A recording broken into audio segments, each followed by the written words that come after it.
¿Qué necesitas para jubilar? ¿A qué beneficios sociales puedes acceder? ¿Cómo avanzan los proyectos de reforma previsional? Esta y todas tus dudas en torno a la seguridad social las resolvemos. En Simple, la pizarra de Pizarro, con Eugenio Figueroa y Pedro Pizarro. Una presentación de AFP Plan Vital. Jugamos para el mismo lado. ¿Qué tal? ¿Cómo están? Bienvenidos. Otro capítulo de En Simple, la pizarra de Pizarro, como siempre en Agricultura 92.1 a lo largo de todo el país, también con estreno día lunes, 21 horas en nuestro canal de YouTube Agricultura TV. Hoy un programa muy especial, muy particular, porque vamos a desglosar junto a Pedro Pizarro la propuesta que fue entregada el día miércoles en cadena nacional por el presidente de la República, Gabriel Boric, respecto del proyecto de reforma previsional. Sé que han existido muchos comentarios en los últimos días, hay muchas preguntas de la gente que por supuesto queremos de alguna manera responder y hacernos cargo, pero antes por supuesto saludo al dueño de la pizarra, el señor Pedro Pizarro Cañas. ¿Cómo estás, Pedro? Hola, Eugenio, ¿cómo estás? Buenos días. Sí, tenemos hartas noticias para comentar, así que muchas gracias por estarnos acompañando hoy. Vamos a tratar de ir explicando varios de los aspectos de los anuncios de esto por el presidente Gabriel Boric el día miércoles. No tenemos aún el texto del proyecto de ley, pero sí tenemos los anuncios. O sea, veníamos desde agosto que nos venían diciendo que se iba a anunciar la reforma, ahora llegó en noviembre. Lo bueno es que ya empezamos la discusión a nivel del Congreso, que es donde se tiene que hacer la discusión, donde tienen que buscarse los puntos de acuerdo. Ya tenemos vamos a tener en los próximos días un texto para ir viendo el detalle, qué letra chica vendrá, ojalá no venga letra chica entre medio, pero hay que leerla. Y el proyecto parte bien intencionado. O sea, uno ve el discurso del presidente Gabriel Boric el día miércoles y lo que se busca con la reforma previsional es aumentar las pensiones. Hasta ahí no vamos a tener ninguna discrepancia. Nadie se va a oponer a eso. Nadie va a discrepar ahí. Ahora tenemos que ir viendo una serie de otros detalles y otros aspectos de lo que se está proponiendo ahí para ver si es que es lo más adecuado o no y cómo se podría eventualmente mejorar durante la etapa legislativa. Bueno, la gente nos puede ir escribiendo en el chat, digamos, para quienes están siguiendo el programa y de alguna manera vamos a ir respondiendo, insisto, las preguntas, las dudas que puedan existir respecto de la propuesta que entregó el presidente el día miércoles. Ahora, yo quiero partir, Pedro, preguntándote algo que me parece muy singularmente importante, considerando el momento político del país.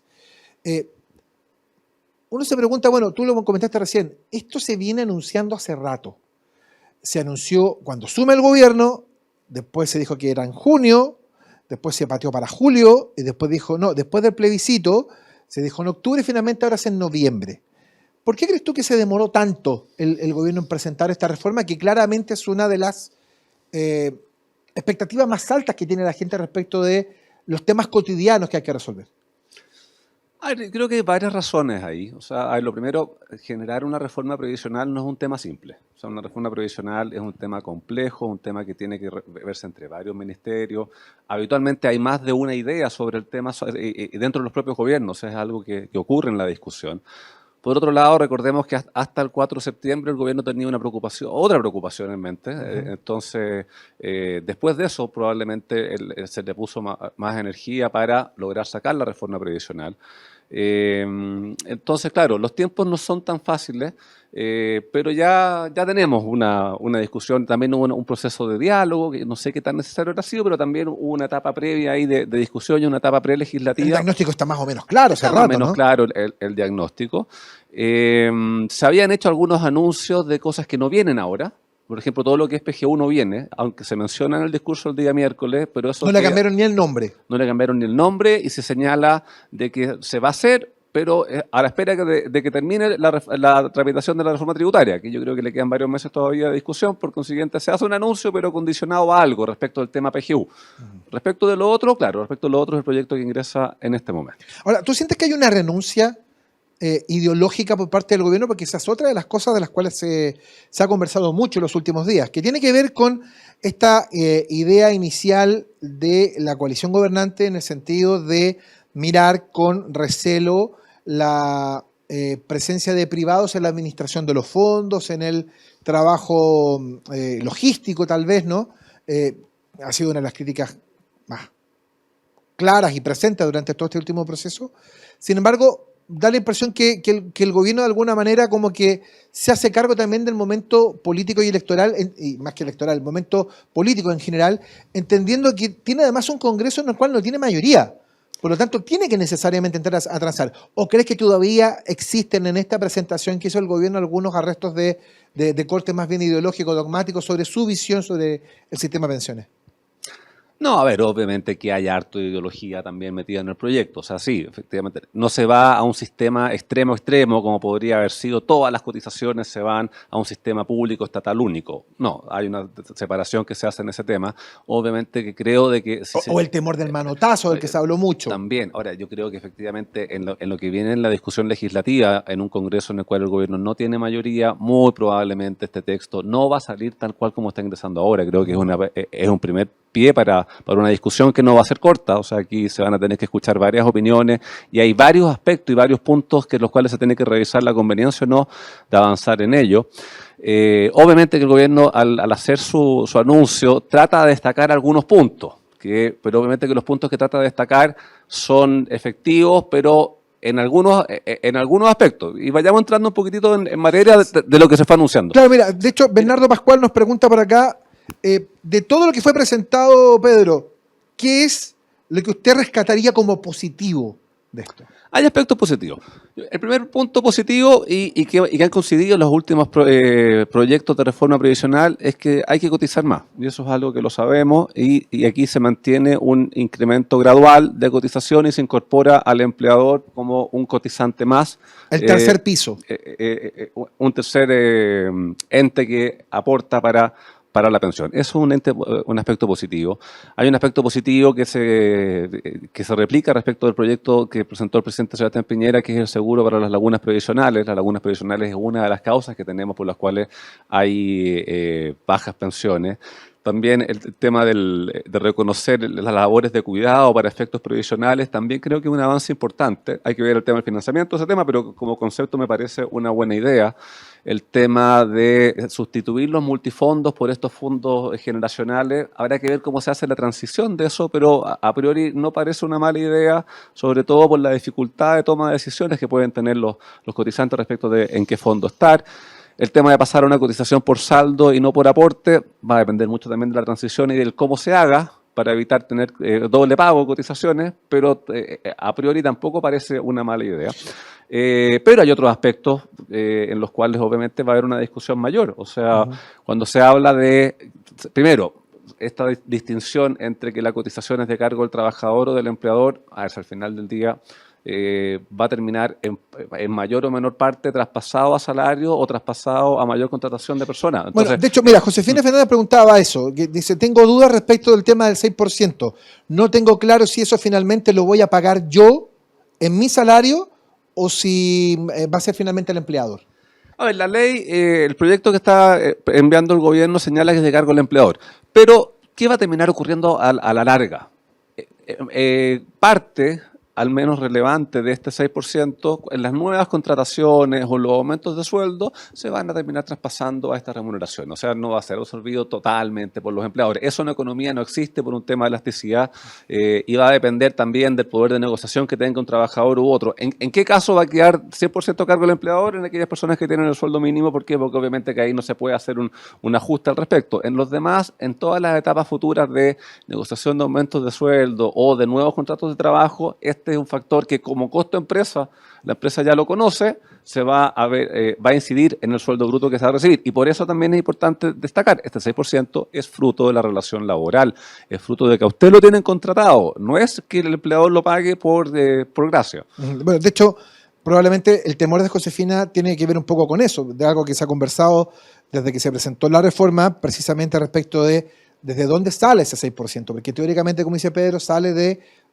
lo paga el empleador, teóricamente, pero esta martingala, ¿no?, que eventualmente se puede dar, que se le traspase al trabajador ese incremento, claro, puede ser algún problema. De hecho, insisto, sigue preguntando mucha gente. Acá Fernando Pérez pregunta si acaso este traspaso del 6% al trabajador se puede frenar, si hay alguna manera de frenarlo. Mira, hay que ver el detalle del articulado, pero por lo que he escuchado hasta ahora, este 6% no sería aplicable, por ejemplo, a los trabajadores independientes. Entonces aquí tenemos probablemente un incentivo a ser trabajador independiente y no dependiente, pasar a boleta de honorario, porque esa persona va a estar cotizando el 10,5 y no este 6% adicional. Ahora, eso hace de que tampoco ingrese a este sistema solidario que se va a financiar con este 6%, una cosa por otra, pero probablemente genere un incentivo mayor para ser trabajador independiente y no trabajador dependiente porque va a tener una cotización más baja. Bueno, de hecho, Andrea Navarro pregunta a partir de lo que estamos conversando si acaso la reforma previsional y el aumento del 6% podrá conspirar contra la formalización laboral. A ver, obviamente de que el aumento de cotización y pagar solidaridad en base a cotizaciones, primero, es un impuesto al trabajo y segundo, sí puede atentar contra la formalidad laboral. Y lo que se ha buscado este último tiempo es incrementar la formalidad laboral. O sea, si podamos tener mayor formalidad laboral, vamos a tener mayor cantidad de cotizaciones y creo que en ese aspecto destinar parte de las cotizaciones a un fondo solidario sí puede atentar contra la formalidad laboral. Ya, metámonos de profundis a la reforma, vamos viendo cuáles son los aspectos importantes. Una primera pregunta para comenzar a meternos en esto. ¿Cuánto de las reformas impulsadas por Bachelet, cuánto de las reformas impulsadas por Sebastián Piñera están en esta reforma? Mira, hay varios aspectos que estaban en las reformas anteriores y que acá están de nuevo. El aumento de cotización, sí. Otra cosa es el destino, hacia dónde van, pero hay un aumento de cotización. Que esa fue la vieja pelea que impidió que avanzara, que se quedó frenada en el Senado. Un financiamiento tripartito está. O sea, en los tres proyectos hay financiamiento del trabajador, del empleador y del Estado. El tema para las lagunas previsionales está. Y por lo otro puede estar acá, y algunos incentivos o mejoras para lo que son las pensiones de mujeres, para haciéndose cargo del tema de la brecha, está. Perfecto. O sea, en líneas generales, entonces, no difiere mucho de los otros proyectos. Estoy pensando en sacar en el avance eventual en el Congreso. Difieren algunos aspectos. ¿Cuál es la parte medular del proyecto? La parte medular del proyecto es este incremento en la cotización con cargo al empleador en forma gradual, estos 6 puntos. Pero respecto a esos 6 puntos, van a un ente público único que los va a administrar. Va un 70% a unas supuestamente a cuentas individuales, pero en la práctica son cuentas nacionales, que cuentas nacionales son documentos que van a tener una rentabilidad dada por ley para el día que la persona se llegue a pensionar, y otro porcentaje de ese 6% va para un fondo solidario colectivo que va a ir pagando pensiones, reconociendo años de cotización y mayores pensiones para mujeres que para hombres.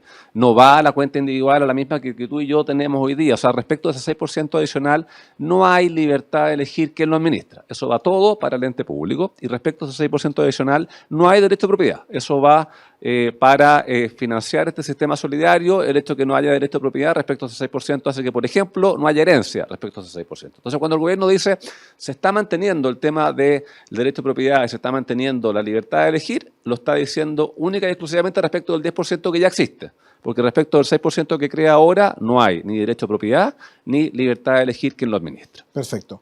Uno entiende que el 6% lanzado arriba de la mesa al Fondo Solidario es también una pasada de tejo. Uno entiende que seguramente vamos a quedarnos en el mismo debate en el que se quedó precisamente en el Senado en la reforma del presidente Piñera, que en el fondo es si son 3 para acá, 3 para allá, 4, 2, esa pelea, digamos. Sí, bueno, obviamente que ha sido el punto de discusión y que ha trabado las discusiones previsionales anteriores. Uno habría esperado que de esa experiencia se hubiese aprendido al momento de presentar la reforma actual, y claramente va a ser el punto que más se va a discutir. Ahora, esa discusión hoy tiene un elemento nuevo, que no estaba presente cuando se discutían las reformas previsionales de la presidenta Bachelet y del presidente Piñera, que es la existencia de la PGU.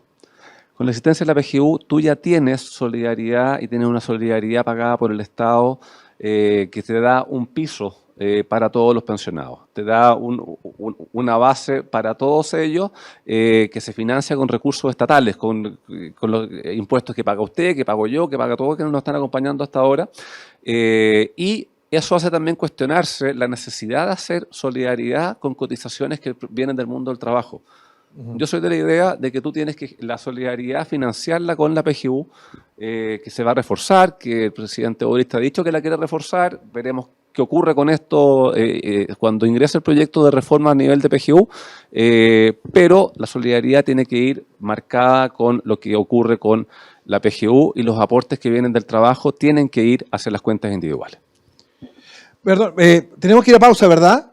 Cuéntame, ¿qué hago con la mención de Plan Vital? ¿La tenemos acá? ¿Dónde la tenemos? Me la pasan, me la ven, no tengo problema. Estas son las cosas de los programas en vivo. ¿Ah? Usted seguramente no lo va a ver. No, sí lo va a ver. Pasa nomás tranquilo. Si estamos gracias, eres muy gentil.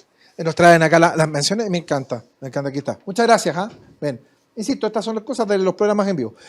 Mira, a propósito de lo que comentaste recién, tengo una pregunta de Francisco Romero que la vamos a leer en el siguiente bloque, que más que una pregunta es una observación respecto de este tema que estabas hablando tú sobre el tema del trabajo, de la relación laboral y de dónde viene este tema del 6% y cómo hacer solidaridad. Lo vemos en un instante. Antes déjame contarte que si tienes un plan, cámbiate a AFP Plan Vital, canales digitales 24/7 y productos de ahorro voluntario, APB y cuenta 2, para que juntos sigamos haciendo crecer tus ahorros. Cámbiate hoy a AFP Plan Vital. Y como siempre, te invitamos a suscribirte a nuestro canal de YouTube Agricultura TV, donde podrás encontrar programas exclusivos. Ya lo sabes, pincha la campanita, déjanos tus comentarios e interactúa junto a nosotros. La pausa es breve, estamos en Simple, la pizarra de Pizarro con Pedro Pizarro, analizando la propuesta del presidente Boric para la reforma de las pensiones. Una pausa y ya estamos de vuelta.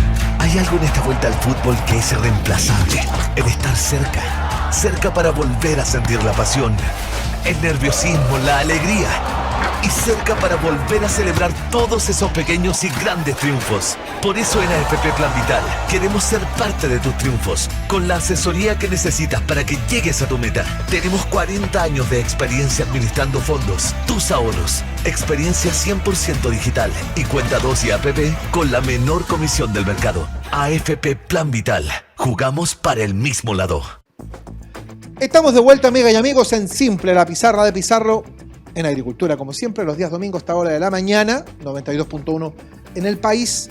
No se les olvide que tenemos estreno a través de nuestro streaming en Agricultura TV este día lunes a las 21 horas. Tenía un comentario yo de Francisco Romero respecto a lo que habías comentado en el bloque anterior, Pedro, sobre el tema de la PGU.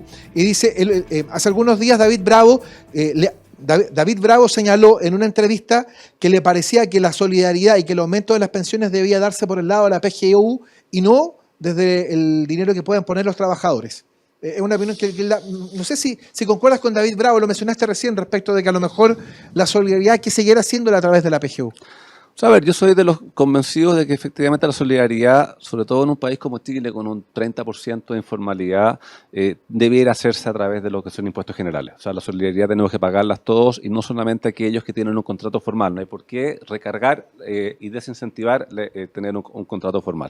Entonces, lo que plantea David Bravo en su entrevista que hace algunos días atrás es una discusión que creo que le falta a un desarrollo y probablemente en el Congreso la vaya a tener. Vamos a estar discutiendo aumentos de cotizaciones con PGU vigente, que no lo habíamos tenido en la época en que se discutieron los anteriores proyectos de reforma previsional.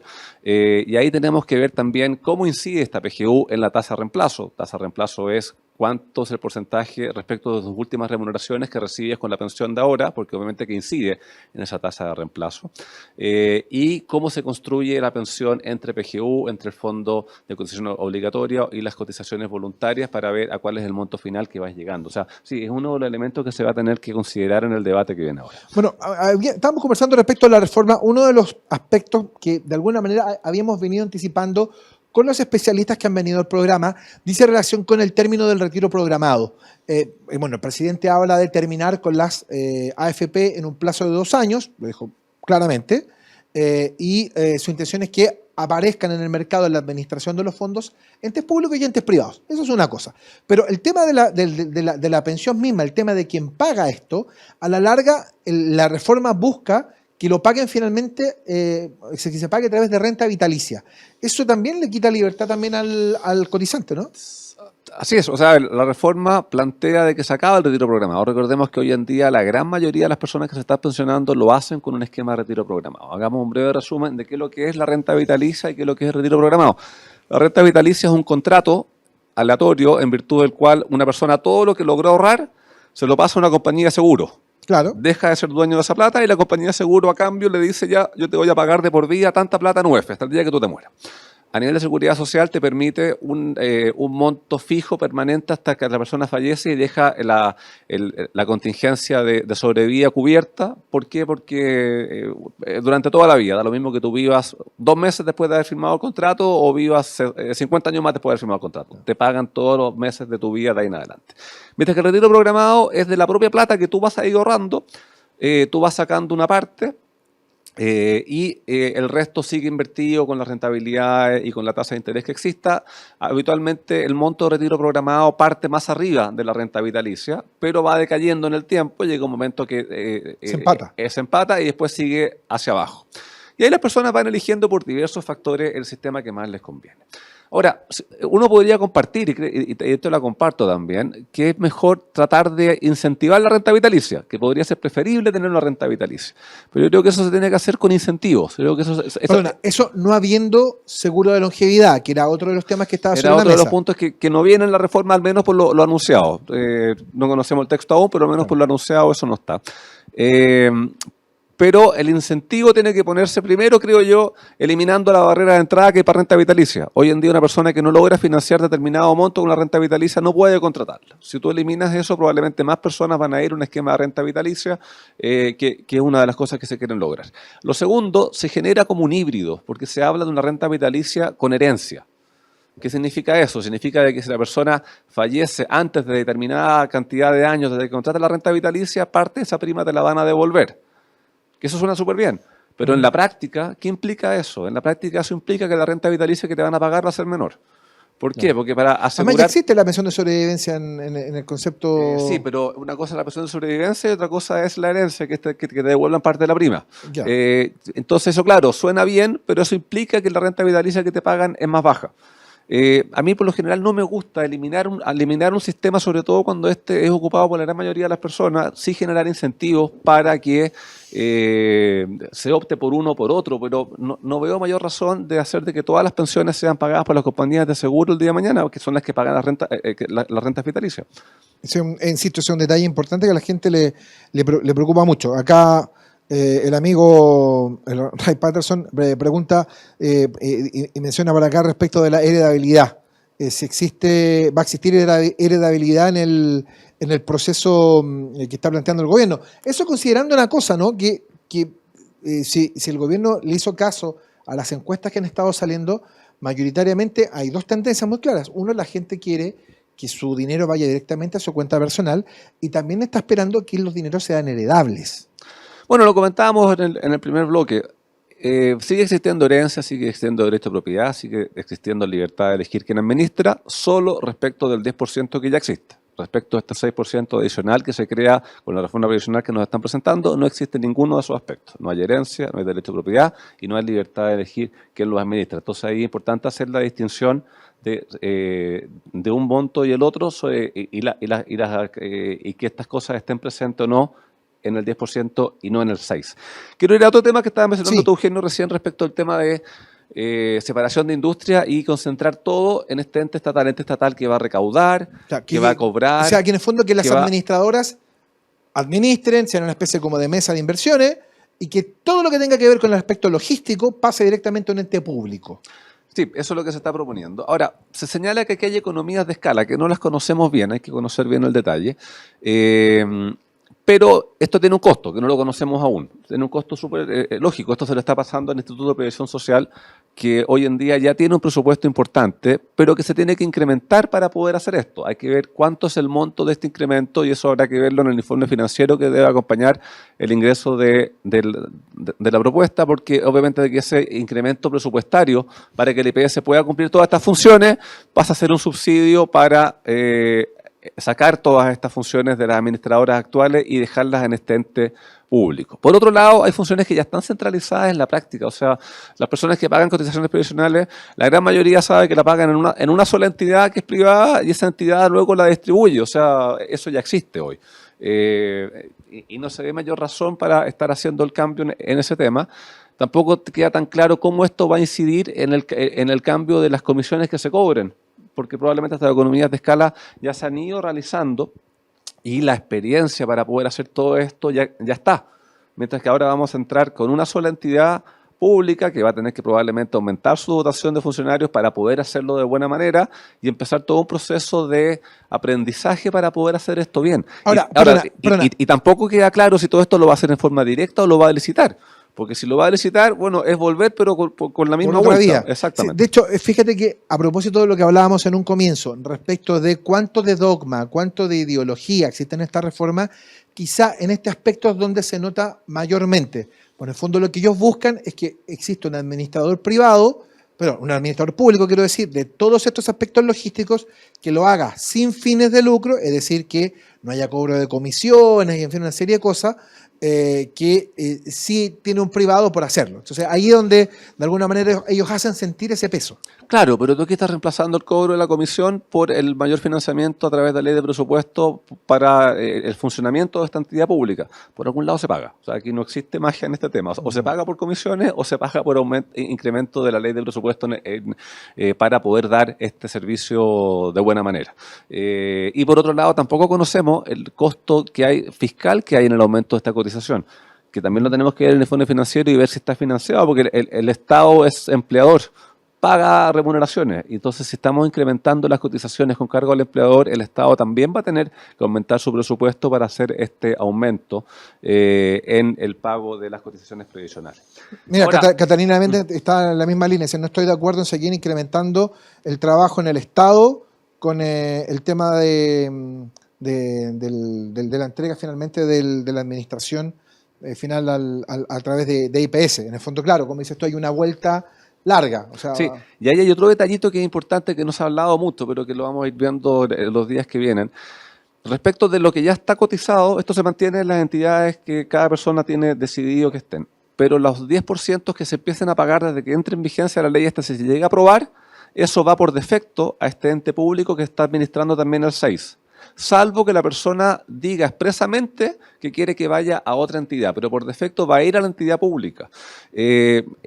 En vez de respetar la decisión que ya se ha tenido, que se tiene respecto de lo que se está cotizando y lo que está ahorrado hasta hoy. Eso también es un detalle importante al momento de la discusión que se dé en el Congreso de por qué tiene que ir por defecto a una entidad u otra y no se deja a la decisión de la persona cambiar hacia esta entidad pública con el 10% que se va a seguir cotizando también. Sí, acá María Paz dice, más burocracia, ¿hasta cuándo? Bueno, la gente opina y entrega su parecer respecto de la reforma. Sigamos avanzando en quizás los puntos más relevantes, más importantes que tiene esta propuesta, que por lo menos el anuncio que hizo el presidente el día miércoles, que hemos hablado de la heredabilidad, de la propiedad de los fondos, del incremento de la cotización, que es un aspecto que es tan importante, de qué va a pasar con la industria en línea general. Aquí va a haber un cambio importante también, lo mencionabas tú, respecto de los multifondos. Es un aspecto importante también. Sí, hay un cambio importante respecto a los multifondos. ¿En qué sentido? Hoy en día sabemos que existen 5 multifondos. 2 que son voluntarios, el A y el E. El A es el que tiene mayor renta variable, o sea, el que tiene mayor riesgo, y el E es el más conservador, que tiene mayor cantidad de renta fija, y el B, C y D, que son una mezcla intermedia entre esto, y la persona tiene libertad de elegir en qué multifondo quiere estar, y por defecto, a determinada edad, si la persona no ha elegido, se le va asignando a uno u otro. Ahora, esto se cambia a unos fondos generacionales, es decir, uno se va a mantener en el mismo fondo toda su vida, pero ese fondo va a ir variando su composición entre renta variable y renta fija a medida que la persona vaya aumentando en edad. En la práctica es como un multifondo, pero automático, que te va a ir cambiando, y eso va a evitar que personas que probablemente tendrían que estar en un fondo más conservador se vayan a uno más agresivo y viceversa. A mí a priori me parece una buena idea. ¿Por qué? Porque la toma de decisiones respecto de qué multifondo estar no es simple. Y hay que facilitarle la vida a las personas, ir tomando decisiones que ayuden a que tengan mejores rentabilidades el día de mañana. Ahora bien, ¿quién va a decidir qué contiene cada uno de estos fondos? Es algo que habrá que ver qué dice el proyecto de ley para ver dónde va a estar invertida esa plata. Sobre todo, recordemos, porque gran parte de esa plata va a estar en este fondo público que podrá tener eventualmente algún tipo de conflicto de interés en dónde invierte.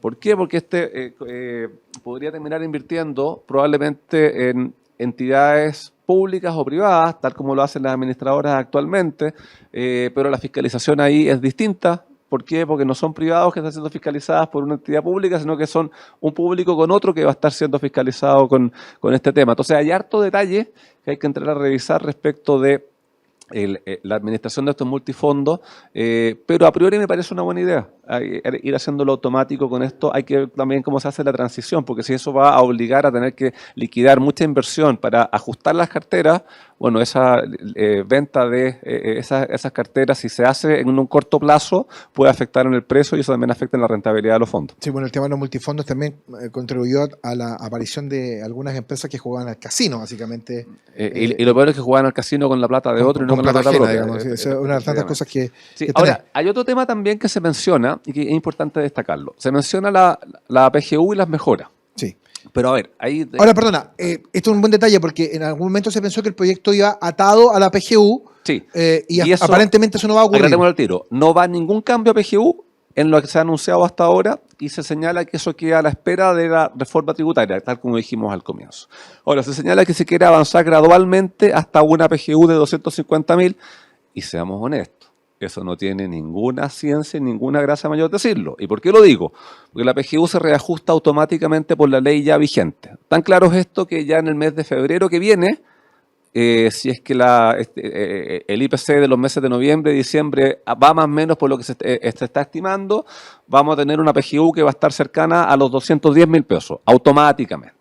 Y si a eso le sumamos la inflación que haya el año 2023 y el año 2024, vamos a llegar al 2025 en una PGU más o menos semejante a los 250.000 pesos sin tener que hacer ningún cambio de ley, solamente aplicando la ley actual por reajuste. Depende de la inflación que haya, pero supongamos que se replica la inflación de este año, los años que vienen, ya llegamos a 250 sin tener que hacer ningún cambio. O sea, eso no tiene mayor anuncio que hacerse porque eso va a ocurrir.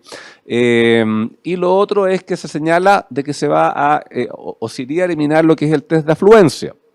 Creo que es una buena idea, sobre todo viendo los problemas que tuvo el gobierno actual en implementar ese test de afluencia, que claramente no lograron dar con el instrumento adecuado y fue quedando gente fuera que no debía quedar fuera. Entonces creo que es un reconocimiento explícito a esa dificultad que se ha tenido con el test de afluencia, pero es una buena noticia.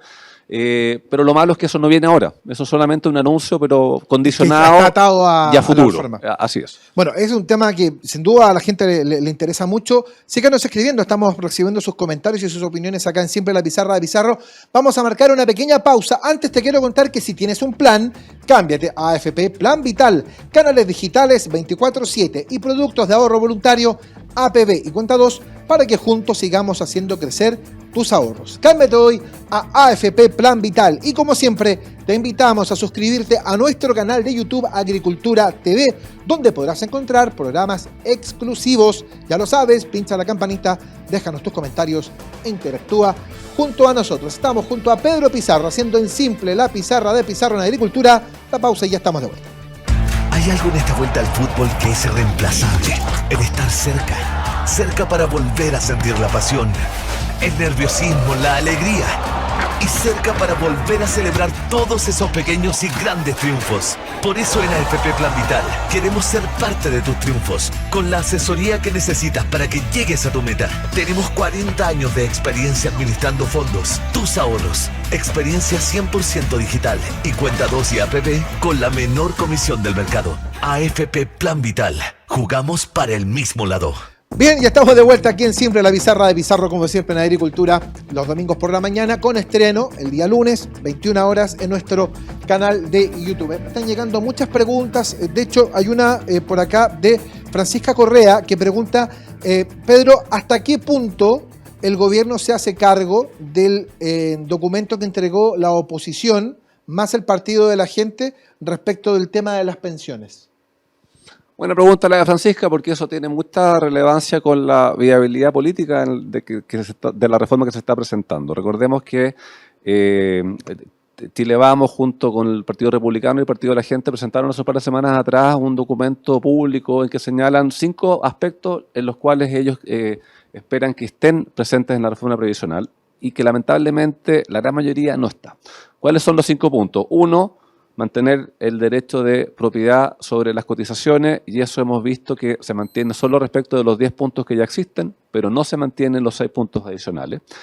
El segundo punto era mantener la libertad de elegir quién administra los fondos, y eso se mantiene respecto de los 10 puntos que hoy ya tenemos, pero no se mantiene respecto de los 6 puntos adicionales que se crean con esta reforma. Se pedía ahí que la solidaridad se haga con cargo a la pensión garantizada universal, que eso se financia con impuestos generales, que los pagamos todos nosotros, y vemos que la reforma previsional no trae eso, sino que genera un sistema solidario colectivo con cargo, aparte de estos 6 puntos que de aumento de cotización de cargo del empleador que van en la reforma previsional.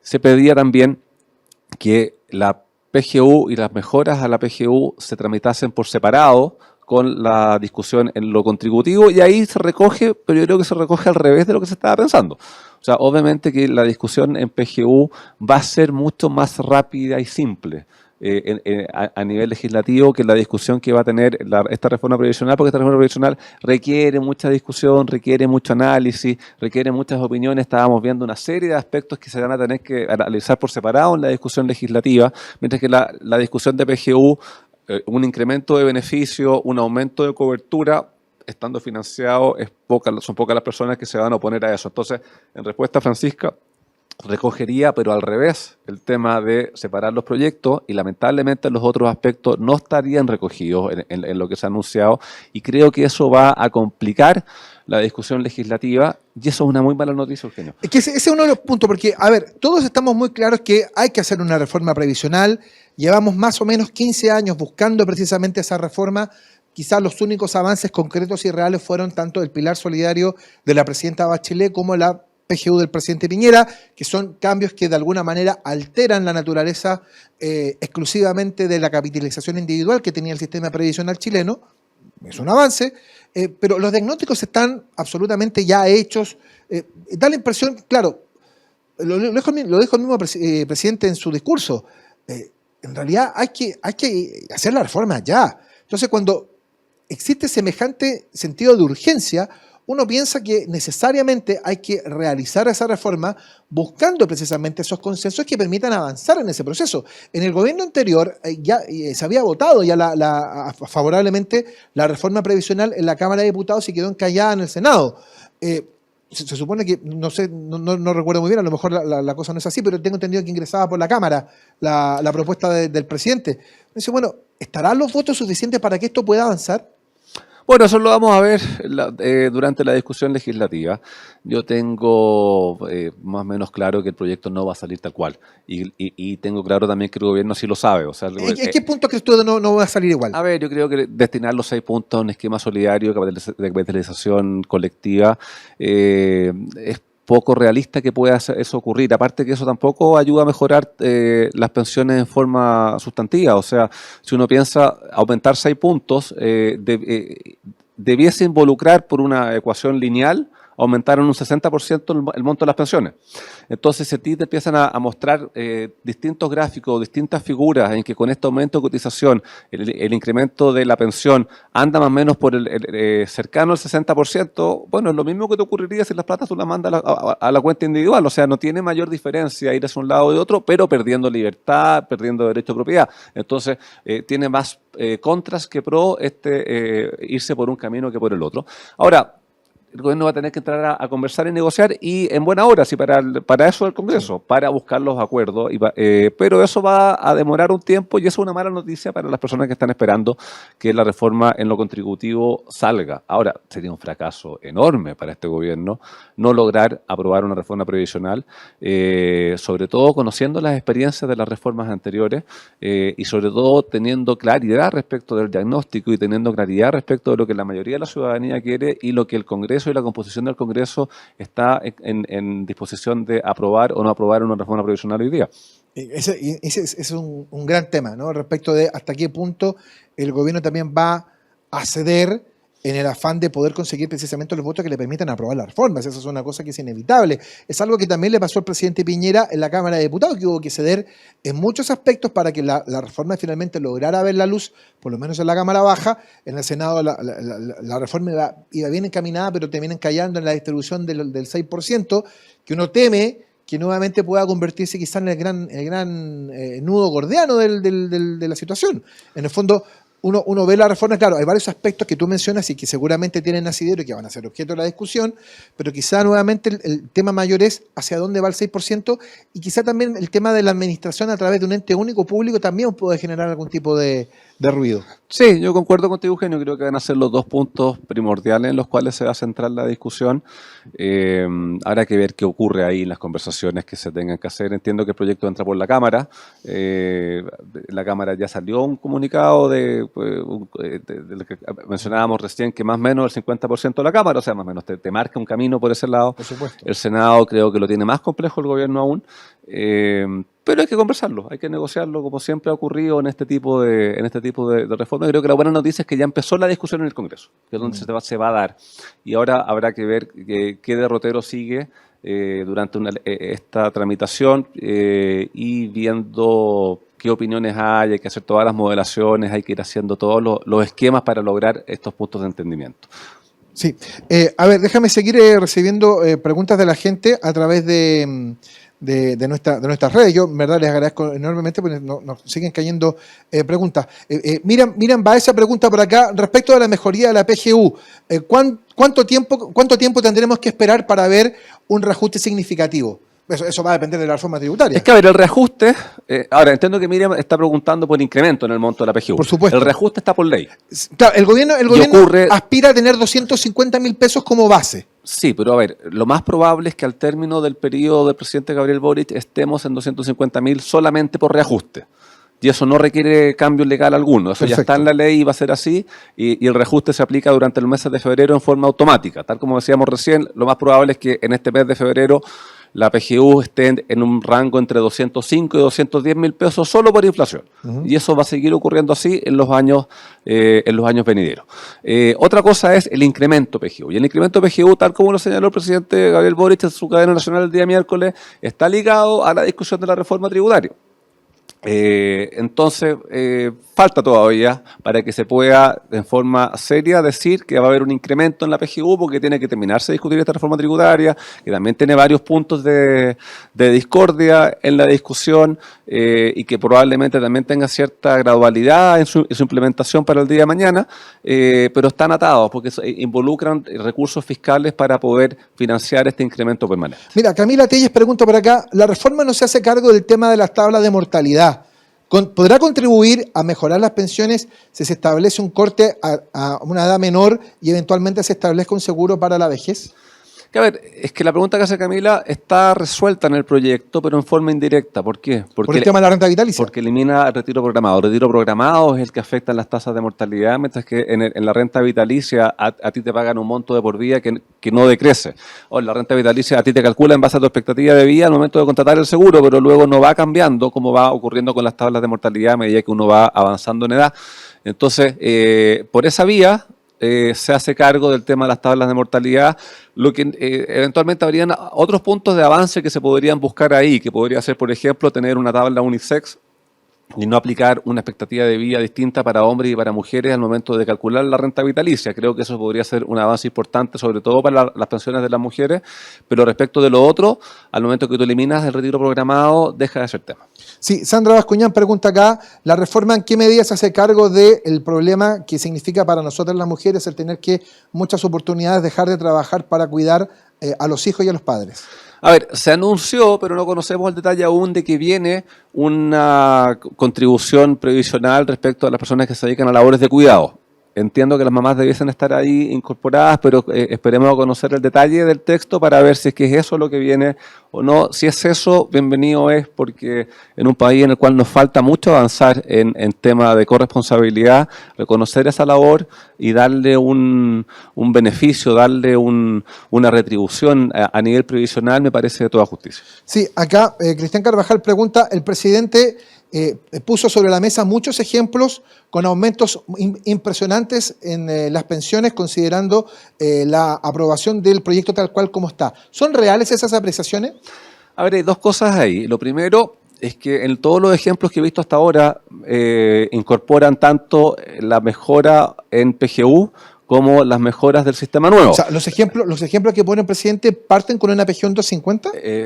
Todos los gráficos que he visto hasta ahora sí, parten también considerando una PGU 250 y el incremento que hay por este 6% adicional. Claro, porque lo que pregunta Cristian, claro, el presidente habló incluso en algunos casos de profesores, no sé, de un incremento de 140%, una cosa que... Sí, pero ahí hay que separar lo que es incremento por PGU de lo que es incremento por esta nueva cotización del 6%. Claro. Y ahí hay que tener claro que ese 6% debiese ser un 60% más de pensión por regla lineal si uno lo llevase a las cuentas individuales y sobre eso compararlo con el incremento que genera hoy en día con este sistema solidario que están proponiendo. Sí, Marcelo Morales pregunta por acá, ¿existe algún dato, Pedro, que indique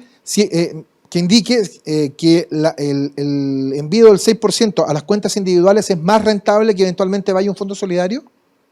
Hay varias evidencias al respecto. Recordemos que ese 6%, una parte va a ir a una cuenta nacional con una rentabilidad, creo que es del 4% por ley. O sea, esa rentabilidad al final se paga con ley de presupuesto porque no está invertido. Esa plata se ocupa hoy, pero se reconoce para el día de mañana. O sea, perdón, por ango por manga, la plata que uno pone al momento que uno se jubile va a tener evidentemente un reajuste. El tema es que no sabemos si ese reajuste hubiese sido mayor por el que establece por ley, que eventualmente el que podría obtener a través de un fondo privado. Digamos. Así es, pero si uno ve las rentabilidades históricas que han tenido las cuentas individuales, uno ve que estas están sobre el 4%. Entonces, si eso se mantiene hacia adelante, lo que va a ocurrir es que esa rentabilidad que te están reconociendo hoy por ley va a ser más baja que la rentabilidad que tú habrías tenido si eso hubiese estado en una cuenta individual, invertido realmente, y eso obviamente que va a incidir en el monto final de la jubilación que tú vas a tener. Ese es un detalle importante porque la gente probablemente en este tema de la cuenta nacional, la duda parte un poco por eso. La gente entiende que la cuenta nacional es básicamente una especie de vale vista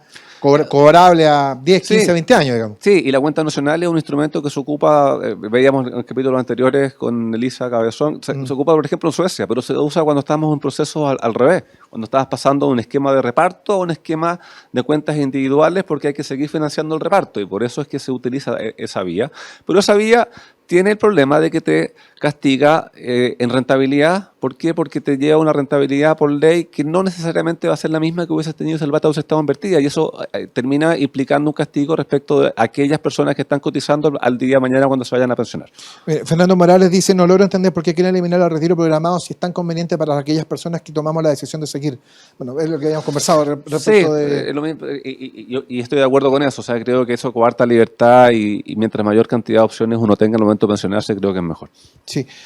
Bueno, siguen cayendo muchas preguntas. Víctor Javier también insiste, dice, bueno, me preocupa el tema de la propiedad del 6%, me parece que tiene que ir a la cuenta individual. Bueno, esto también va en línea un poco con las encuestas, ¿no?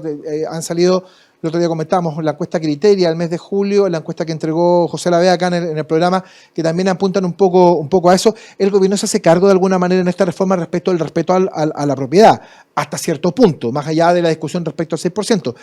Pero se hace eco, me parece, de esto que, bueno, más que evidente, que se consolida con el tema de los retiros. Mira, no sé si debiese decirlo así, pero creo de que en el texto mismo no se hace tanto cargo de esto, pero sí lo hace a nivel del anuncio. ¿Por qué? Porque señala que se respeta, pero en la práctica lo respeta en lo que ya existe, no lo respeta en lo que viene hacia adelante, que es lo que se está creando en la propuesta del gobierno. Entonces, creo que sí, escuchó las encuestas, pero las escuchó para efecto de hacer el anuncio, pero lo aplica a una parte, y si tú vas a aplicar de verdad libertad, vas a aplicar de verdad derecho de propiedad, no hay razón para aplicarlo sobre un pedazo y no aplicarlo sobre el todo. Que ese también es un detalle importante. La gente, insisto, la gente básicamente en líneas generales le parece cuestionable respecto al tema de la propiedad del 6% y parece que ahí va a estar nuevamente la madre de todas las batallas. Esa va a ser la gran discusión, obviamente, y vamos a tener en los programas venideros a distintas personas que tenemos ya contactadas, invitadas, que nos van a venir a exponer a favor y contra, porque aquí vamos a tener ambas posturas y vamos a ir ahí. Yo volveré a mi rol más de moderador en esa parte, pero quería en esta primera instancia ser yo el que diese algunos comentarios y vamos a tener interesantísimos invitados que nos van a venir a explicar las ventajas del tema solidario y nos van a venir otros a explicar las desventajas que tiene para que usted que nos está acompañando pueda tener una opinión sumamente clara al respecto durante esta discusión. Sí, acá Jorge Méndez pregunta. Me pegaste en el zapato. Perdona, que te están haciendo señas. Nos tenemos que ir ya. Perfecto. Ya, bueno, que acá Jorge preguntaba respecto, no logro entender si acaso el Estado va a tener la posibilidad de administrar el 10%. El 10%... Sí, claro, lo va a tener por defecto respecto a las futuras cotizaciones, salvo que la persona expresamente pida que eso sea administrado por alguna entidad privada. Claro, porque el 10% teóricamente se mantiene en la propiedad y teóricamente uno puede colocarlo en administradores privados, pero está ese tema. Bueno, ya hay que irse, mira, que se me echó a perder el audífono, entonces ahí estamos con el principal problema. Pero bueno, les agradezco mucho a todos ustedes el habernos acompañado, por todas sus preguntas, por las dudas que están sobre la mesa, que seguramente van a seguir y van a proseguir en el transcurso del debate parlamentario sobre la reforma de pensiones. Así que con Pedro queríamos abrir este espacio para las preguntas, para las dudas y para ir aclarando un poco el panorama sobre el cual se va a tejer esta reforma que probablemente ya la próxima semana va a ingresar al Congreso. Así es, así que muchas gracias por habernos acompañado y una breve licencia. Estuvo esta semana de cumpleaños mi hija Florencia, así que le mando un cariñoso saludo a la Flo. Y lo quiero decir por acá, que hay gente que se burla porque usted la semana pasada vino sin corbata y la U quedó eliminada de la Copa Chile. Pero por lo menos se salvó el descenso. Nos salvamos del descenso y esperemos que los dueños de Azul atinen y no nos hagan sufrir de nuevo el año que viene. No, me pasó una cosa terrible. Tengo a mi hijo diciendo, no, papá, me gusta la Católica. Así, para un hincha de la U eso es dramático. Ya, amigas y amigos, han sido muy amables. Gracias por estar con nosotros otro día domingo aquí en Simple la Pizarra de Pizarro. Otro día lunes si lo vieron por nuestro canal de YouTube. Nos reencontramos la próxima semana. Que les vaya muy bien. En Agricultura fue En Simple, la Pizarra de Pizarro, con Eugenio Figueroa y Pedro Pizarro. Una presentación de AFP Plan Vital. Jugamos para el mismo lado.